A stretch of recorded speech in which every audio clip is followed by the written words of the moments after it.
Hi hello ನಮಸ್ಕಾರ ಸ್ನೇಹಿತರೆ. ಏನಪ್ಪ ಇದು, ಇಲ್ಲಿ ಏನಾಗ್ತದೆ? ಫೈನಲಿ ಕೇಕೆ ಎಂಟ್ರಿ ಆಗ್ತಾ ಇದೆಯಾ? ಫೈನಲಿ ಕೇಕೆ ಚಾರುನ ನೋಡೇ ಬಿಟ್ನ. ಚಾರುನ ನೋಡ್ತಿದ್ದಾಗ ನನಗೆ ಲವ್ ಆಗೋಯ್ತಾ? ಏನಾಗ್ತದೆ ತಿಳ್ಕೊಬೇಕು ಅಂದರೆ ಈಗಲೇ ನಿಮ್ಮ ಚಾನಲ್ನ ಸಬ್ಸ್ಕ್ರೈಬ್ ಮಾಡಿ, ಹಾಗೆ ಒಂದು ವಿಡಿಯೋವನ್ನು ಪೂರ್ತಿಯಾಗಿ ನೋಡಿ.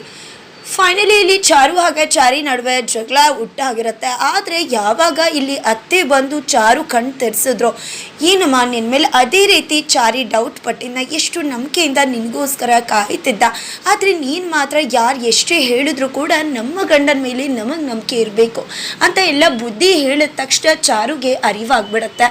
ಅರಿವಾದ ತಕ್ಷಣ ಗಂಡನ ಹತ್ರ ಹೋಗಿ ಕ್ಷಮೆ ಕೇಳ್ತಿದ್ದಾಳೆ. ದಯವಿಟ್ಟು ನನ್ನನ್ನು ಕ್ಷಮಿಸ್ಬಿಡು ರಾಮಾಚಾರಿ, ನಾನು ಬೇಕು ಅಂತ ಈ ರೀತಿ ಮಾಡಿದ್ದಲ್ಲ, ನಿನ್ನ ಮೇಲೆ ಅನುಮಾನ ಇದೆ ಅಂತ ಅಂದ್ಕೊಳ್ಳೋಕ್ಕಿಂತ ನೀನೆಲ್ಲೇ ನನ್ನಿಂದ ದೂರ ಆಗಿಬಿಡ್ಬೋದು ಅನ್ನೋ ಭಯ ಹೆಚ್ಚಾಗಿತ್ತು ಅಂತ ಹೇಳ್ತಿದ್ದಾಳೆ. ಇದನ್ನೆಲ್ಲ ವೈಶ್ವಾಕ ಹೊರಗಡೆ ನಿಂತು ಕೇಳಿಸ್ಕೊತಿದ್ದಾಳೆ. ಅವಳು ತಲೆ ಕೆಟ್ಟೋಗ್ತದೆ. ಯಾಕಂದರೆ ಆಲ್ರೆಡಿ ಅವಳು ಮಾನ್ಯತಾಗೆ ಕಾಲ್ ಮಾಡಿ KK ಪ್ಲ್ಯಾನ್ನ ಡ್ರಾಪ್ ಮಾಡಿ ನಿಮ್ಮ ಮಗಳು ಅಲ್ಲಿಂದ ಬರ್ತಾಳೆ, ವಾಪಸ್ ಬರ್ತಾಳೆ ಇಲ್ಲಿಂದ ಅಂತ ಹೇಳಿದ್ಲು. ಆದರೆ ಇಲ್ಲಿ ನೋಡಿದ್ರೆ ಅವಳು ಅಂದ್ಕೊಂಡಿದ್ದು ಉಲ್ಟಾ ಹೊಡಿತಿದೆ. ಈ ಕಡೆ ನನಗೆ ಮೊದಲೇ ಗೊತ್ತಿರಬೇಕಿತ್ತು ರಾಮಾಚಾರಿ, ನೀನು ಎಂಥವನು ಅಂತ. ನಾನೇ ನಿನ್ನನ್ನು ಮದುವೆ ಆಗಬೇಕು ಅಂತ ಎಷ್ಟೆಲ್ಲ ಟ್ರೈ ಮಾಡಿದೆ, ಸರ್ಕಸ್ ಮಾಡಿದೆ, ಆದರೆ ಯಾವತ್ತೂ ಕೂಡ ನೀನು ನನ್ನ ಕಡೆನೇ ತಿರುಗಿ ನೋಡ್ದವನಲ್ಲ.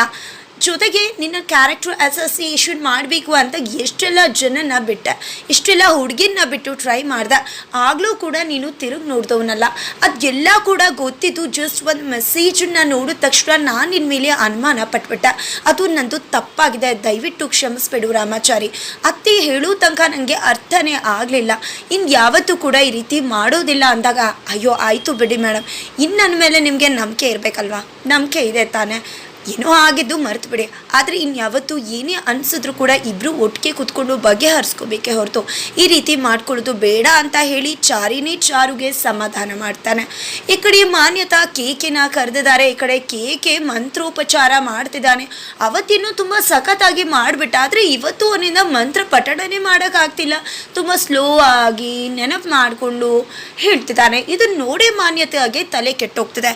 ಏನು ಕೇಕೆ, ಅವತ್ತು ನೋಡಿದ್ರೆ ಅಷ್ಟು ಚೆನ್ನಾಗಿ ಹೇಳ್ದೆ, ಇವತ್ತು ನೋಡಿದ್ರೆ ಈ ರೀತಿ ಸರ್ಕಸ್ ಮಾಡ್ತಿದ್ಯಾ ಅಂದಾಗ, ಏನು ಅಂದರೆ ಅವತ್ತು ಹೇಳಿದ್ದು ತುಂಬ ದಿನಗಳ ಹಿಂದೆ ಕಲ್ತಿದ್ದು, ಈಗ ಹೇಳ್ತಿದ್ದೀನಲ್ಲ ಇಷ್ಟೇ ಆಗೋದು, ಯಾರಿಂದ ಉದುರುತ್ತೆ ಆ ಮಂತ್ರಗಳು ಬಾಯಿಂದ ಅಂತ ಹೇಳಿದಕ್ಕೆ.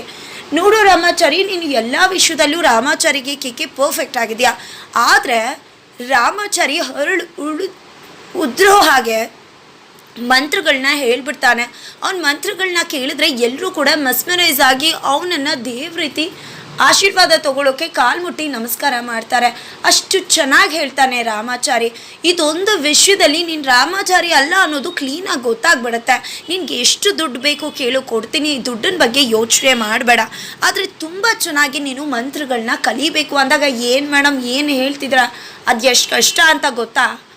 ಸರಿ ಆಯಿತು ಅಂತ ಹೇಳ್ತಾನೆ. ಈ ಕಡೆ ಕೇಕೆ ಸರಿ ಆಯಿತು ಅಂತ ಹೇಳಿ ಮಾತಾಡ್ತಿರ್ಬೇಕಿದ್ರೆ ವೈಶ್ವಾಕ ಅಲ್ಲಿ ಎಂಟ್ರಿ ಕೊಡ್ತಾರೆ. ಏನಿದು ವೈಶ್ವಾಕ, ನನ್ನನ್ನೇ ಹೊಡ್ಕೊಂಡು ಬಂದಿದೆಯಾ, ಏನು ನನ್ನ ಮಗಳು ಆಲ್ರೆಡಿ ನನ್ನ ಮನೆಗೆ ಹೊರಟ್ಬಿಟ್ಲ ಅಂದಾಗ, ಏನು ಆಲ್ರೆಡಿ ನಿಮ್ಮ ಮನೆಗೆ ಹೊರಡೋದ, ಜಗಳ ಮಾಡ್ಕೊಂಡಿದ್ದಾರೆ ಅಂತ ಹೇಳಿದ್ರೆ ಹೋಗ್ಬಿಟ್ಟು ಸಾರಿ ಕೇಳ್ಬಿಟ್ಟು ಸಾರ್ಟ್ ಔಟ್ ಮಾಡ್ಕೊಂಡಿದ್ದಾಳೆ ನಿಮ್ಮ ಮಗಳು ಅಂತ ಹೇಳಿದಕ್ಕೆ ನಿನಗೆ ಗೊತ್ತಿರಬೇಕಲ್ವ, ಅಷ್ಟು ಕೂಡ ಸೆನ್ಸ್ ಇಲ್ವಾ? ಯಾವುದು ಸಿಲ್ಲಿ, ಯಾವುದು ಸೀರಿಯಸ್ ಜಗಳ ಅಂತ ಅಂದಾಗ ನನ್ನನ್ನು ಯಾಕೆ ಸೆನ್ಸ್ ಇಲ್ಲ ಅಂತಿದ್ದೀರಾ? ನಿಮ್ಮ ಮಗಳಿಗೆ ಹೇಳಿ ಸೆನ್ಸ್ ಇಲ್ಲ ಅಂತ ನನಗೆ ಹೇಳಕ್ಕೆ ಬರಬೇಡಿ.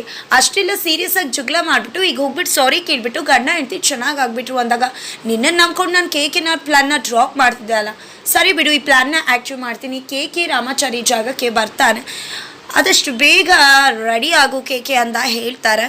ನಂತರ ಈ ಕಡೆ ಜಾನಕಿ ಅವ್ರ ಹತ್ರ ಬಂದು ಚಾರು, ಥ್ಯಾಂಕ್ಸ್ ಅತ್ತಮ್ಮ, ನಿಮ್ಮಿಂದಾನೆ ನಾನು ರಾಮಾಚಾರಿ ಹತ್ರ ಕ್ಷಮೆ ಕೇಳಿ ನಮ್ದು ಮಾಮೂಲಿಯಾಗಿ ಆಯಿತು, ಇಲ್ಲ ಅಂದರೆ ಖಂಡಿತ ಇಬ್ಬರ ನಡುವೆ ಮಿಸ್ಅಂಡರ್ಸ್ಟ್ಯಾಂಡಿಂಗ್ ಬರ್ತಿತ್ತು ಅಂದಾಗ ಯಾರು ಯಾರನ್ನು ಸರಿ ಮಾಡೋದಿಲ್ಲ ಚಾರು. ನಮ್ಮ ಸಂಸಾರದ ಮೇಲೆ ನಮಗೆ ನಂಬಿಕೆ ಇರಬೇಕು, ನಮ್ಮ ಗಂಡನ ಮೇಲೆ ನಮಗೆ ನಂಬಿಕೆ ಇರಬೇಕು, ಆಗ ಮಾತ್ರ ನಮ್ಮ ಸಂಸಾರ ಉಳಿಯತ್ತೆ. ಎಲ್ಲರೂ ಎಲ್ಲವನ್ನ ಕೇಳಿಸ್ಕೊಳ್ಳೋದಿಲ್ಲ.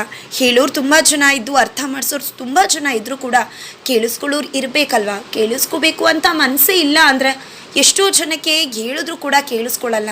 ಆದರೆ ನೀನು ಕೇಳಿಸ್ಕೊಂಡಿದ್ಯಾ, ನೀನೇ ನಿನ್ನ ಸಂಸಾರನ ಉಳಿಸ್ಕೊಂಡಿದ್ಯಾ. ದೇವಸ್ಥಾನಕ್ಕೆ ಹೋಗು, ಯಾರ್ದೋ ಕಣ್ಣು ಬಿದ್ದಿರ್ಬೋದು, ಪೂಜೆ ಮಾಡಿಸ್ಕೊಂಡು ಬಾ ಅಂತಾರೆ. ಸರಿ ಅಂತ ಹೇಳಿ ಈ ಕಡೆ ಚಾರು ಮತ್ತು ಚಾರಿ ಇಬ್ಬರು ಕೂಡ ದೇವಸ್ಥಾನಕ್ಕೆ ಹೋಗ್ತಾರೆ. ದೇವಸ್ಥಾನದಿಂದ ಬರಬೇಕಿದ್ರೆ ಅಲ್ಲಿ ಯಾರೋ ಫೈಟಿಂಗ್ ಮಾಡ್ತಿರ್ತಾರೆ. ಈ ಕಡೆ ಏನಿದು ಅಂತ ಹೋಗಿ ನೋಡಿದ್ರೆ ಆ ರೌಡಿಗಳು ಹೆದರ್ಕೊಂಡು ರಾಮಾಚಾರಿನ ಕೇಕೆ ಅಂದ್ಕೊಂಡು ಹೊರಟೇ ಹೋಗ್ಬಿಡ್ತಾರೆ. ಅವರಿಂದ ಜೀವ ಉಳಿಸ್ಕೊಂಡಂಥ ವ್ಯಕ್ತಿ ಚಾರಿ ಕೈಗೆ ಮುತ್ತನ್ನಿಟ್ಟು ಹೋಗ್ತಾರೆ. ಏನಪ್ಪ ಇದು, ನಾನೇ ನನ್ನ ಗಂಡಂಗೆ ಒಂದಿನ ಕೂಡ ಮುತ್ತು ಕೊಟ್ಟಿಲ್ಲ, ಯಾರಪ್ಪ ಇದು ಈ ರೀತಿ ನನ್ನ ಗಂಡಗೆ ಎದ್ರುಕೊಂಡು ನೋಡ್ತಿದ್ದಾರೆ ಅಂದರೆ ಯಾರೋ ನಂತರ ಇರ್ಬೋದು ಅನಿಸುತ್ತೆ, ತಪ್ಪು ತಿಳ್ಕೊಂಡಿದ್ದಾರೆ ಅಂದಾಗ ಏನು ಮಾತಾಡ್ತಿದ್ಯಾ, ನನ್ನ ರಾಮಾಚಾರಿ ಏನಿದ್ರು ಒನ್ ಆ್ಯಂಡ್ ಓನ್ಲಿ ಪೀಸ್ ಅಂತ ಹೇಳ್ತಿದ್ದಾಳೆ. ನಂತರ ಈ ಕಡೆ ಇಬ್ಬರು ಕೂಡ ಎಳ್ನೀರು ಕುಡಿಯೋಕೆ ಬರ್ತಾರೆ. ಎಳ್ನೀರು ಕುಡಿಯೋಕೆ ಬಂದಾಗ ಒಂದೇ ಒಂದು ಎಳ್ನೀರು ಕೇಳಿದಾಗ ನಾನು ಕುಡಿತಿದ್ದೆ ಮೇಡಮ್ ಅಂದಾಗ 2 ಸ್ಟ್ರಾ ತಗೋತೀನಿ ರಾಮಾಚಾರಿ ಅಂತ ಹೇಳಿ ಒಂದೇ ಎಳ್ನೀರಲ್ಲಿ ಇಬ್ಬರು ಕೂಡ ಸ್ಟ್ರಾ ಹಾಕ್ಕೊಂಡು ಕುಡಿತಿದ್ದಾರೆ. ಬಟ್ ಇಲ್ಲಿ ಕೇಕೆ ತನ್ನ ಶಿಷ್ಯನ ಜೊತೆ ಬರ್ತಿದ್ದಾಗ ಚಾರುನ ನೋಡ್ಬಿಟ್ರ. ಚಾರುನ ಯಾವತ್ತೂ ನೋಡಿಲ್ಲ. ಚಾರುನ ನೋಡ್ತಿದ್ದಾಗೆ fall in love with her ಅಂತ ಆಗೋಯ್ತಾ. ಈ ಕಡೆ ಪೊಲೀಸರು ಫೋನ್ ಮಾಡಿ ಕೇಕಿನ ಕಳಿಸು, ಟೈಮ್ ಆಯಿತು ಅಂತಾರೆ. ಈ ಕಡೆ ಮಾನ್ಯತಾ ರಾಮಾಚಾರಿ ನಿನ್ನ ಜಾಗಕ್ಕೆ ಕೇಕೆ ಎಂಟ್ರಿ ಆಗ್ತಿದ್ದಾರೆ ಅಂತ ಹೇಳ್ತಾರೆ. ಫೈನಲಿ ಇನ್ನೇನೇ ಇದ್ರು ರಾಮಾಚಾರಿ ಕಿಡ್ನಾಪ್ ಹಾಗೆ ಕೇಕೆ ಎಂಟ್ರಿ ಆಗೋ ಟೈಮ್ ಬಂದೇ ಬಿಡ್ತು. ಮುಂದೇನಾಗುತ್ತೆ ತಿಳ್ಕೋಬೇಕು ಅಂದರೆ ಇಲ್ಲಿ ನಮ್ಮ ಚಾನಲ್ನ ಸಬ್ಸ್ಕ್ರೈಬ್ ಮಾಡಿ. ಮುಂದಿನ ವೀಡಿಯೋಗೋಸ್ಕರ ವೇಟ್ ಮಾಡೋದನ್ನು ಮರಿಬೇಡಿ.